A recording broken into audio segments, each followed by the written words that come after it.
안녕하십니까. 배팅 부동산 무분별 입법과 무관한 불변의 재개발 기초 3부 기사를 통해 본 재개발 기초 진행하겠습니다.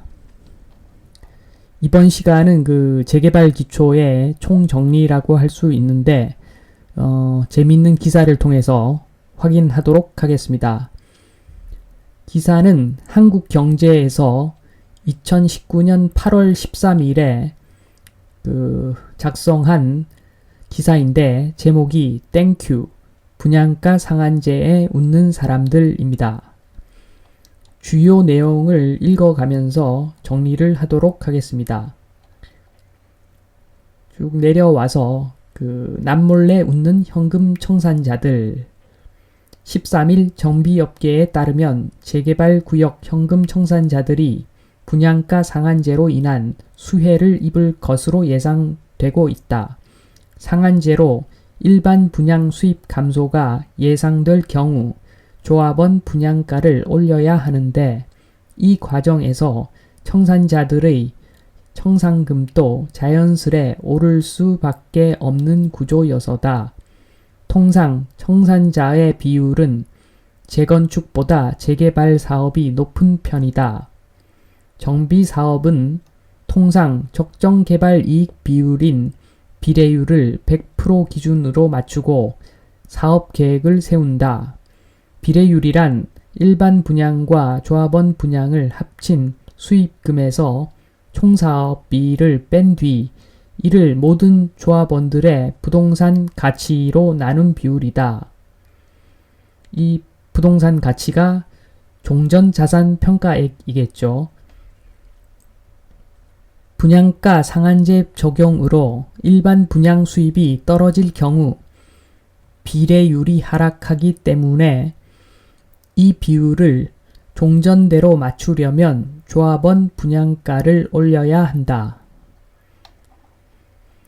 이 말은 무슨 말이냐면 비례율의 분자에 해당하는 종후자산평가액 빼기 총사업비에서 종후자산평가액이 일반 분양과 조합원 분양 합친 금액이기 때문에 둘 중에 하나가 작아지면 다른 하나가 커져야 된다. 이런 내용이죠. 일반 분양 금액이 줄어들면 조합원 분양가가 올라가겠죠. 계속 읽어보면 분양가 상한제 영향을 줄이려 할 경우에도 조합원 분양가 인상이 불가피하다. 원가로 인정되는 땅값을 올려야 상한제 충격이 덜한데 이때 조합원 분양가도 연동돼 올라서다. 땅값이 오르면 비례율 계산식의 분모인 종전자산평가액, 조합원들의 건물과 땅에 대한 감정평가액이 커진다. 분자인 조합원 분양가도 그만큼 올라야 비례율을 맞출 수 있다. 요 내용을 한번 짚고 넘어가 보면 분상제이기 때문에 금액을 일반 분양가가 제한이 되는데 건축비라든가 어떤 다른 항목들은 속된 말로 뻥튀기 할 수가 없죠. 그래서 건들 수 있는 부분이 땅값인데 이 땅값을 건들면은 종후자산평가의 땅값을 건들게 되면 우선 첫 번째로 비례율이 깨집니다. 비례율을 맞추려면 종전자산평가의 땅값도 올려야지 비례율이 100%에 근접하겠죠. 그래야 사업성이 또 있는 것으로 보이고 또 그걸 떠나서 종전이든 종후든 어차피 같은 위치에 있는 땅이기 때문에 어떤 비율에 따라서 땅값이 차이가 나는 것이기 때문에 종후자산의 땅값이 올라가면 종전자산의 땅값도 당연히 올라가야 되겠죠. 그런 측면에서 보면 여기서 말하는 부분이 땅값을 종후든 종전이든 땅값을 올리기 때문에 받고 나가는 사람들, 그러니까 현금 청산이죠. 현금 청산 받는 사람들에게 가장 중요한 것은 그 종전자산 평가인데, 그 종전자산 평가액이 커진다. 그래서 그 현금 청산자들이 돈을 받고 그 사업에서 나가버릴 확률이 높아지기 때문에 그 재개발 사업 자체가 좌초될 확률도 높아지고, 그렇게 되면 깨끗한 주택을 공급할 수도 없기 때문에 인근의 그 신축 단지, 그 다음에 그 신축을 많이 갖고 있는 다주택자들에게 유리한 방향이다. 그리고 당연히 전세가도 올라가겠죠. 재개발을 통해서 새로 공급된 신축 물량이 줄어들기 때문에 전세 불안 요인이기도 하겠지요. 요까지는 뭐 다 맞는 말 같습니다. 계속하면 조합 입장에서 땅값은 분양가 상한제 체제에서 유일한 돌파구다.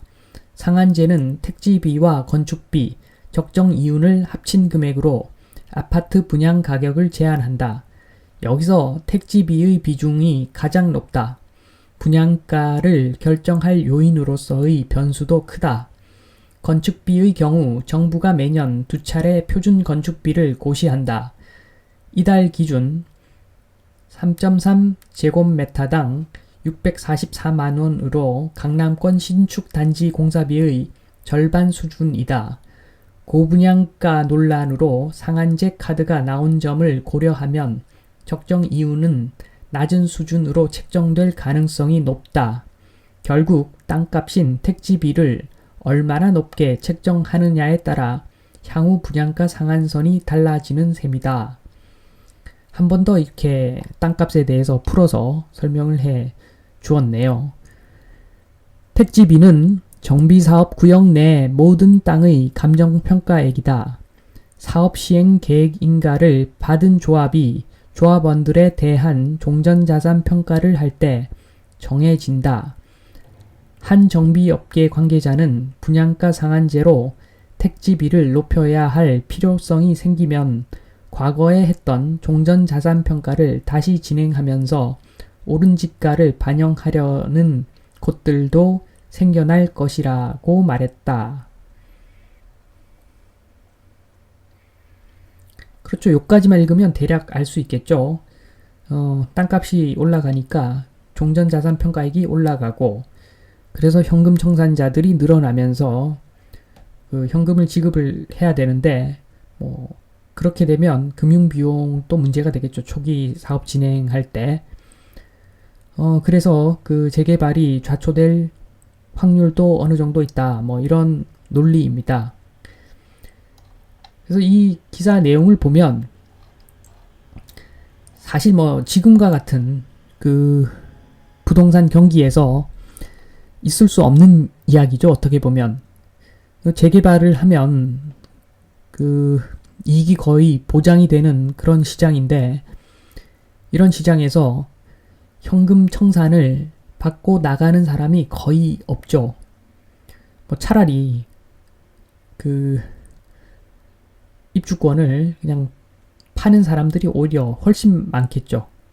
이 당시만 하더라도 어떤 그런 제한이 비교적 없었기 때문에 현금 청산을 받고 나가면 거의 바보겠죠.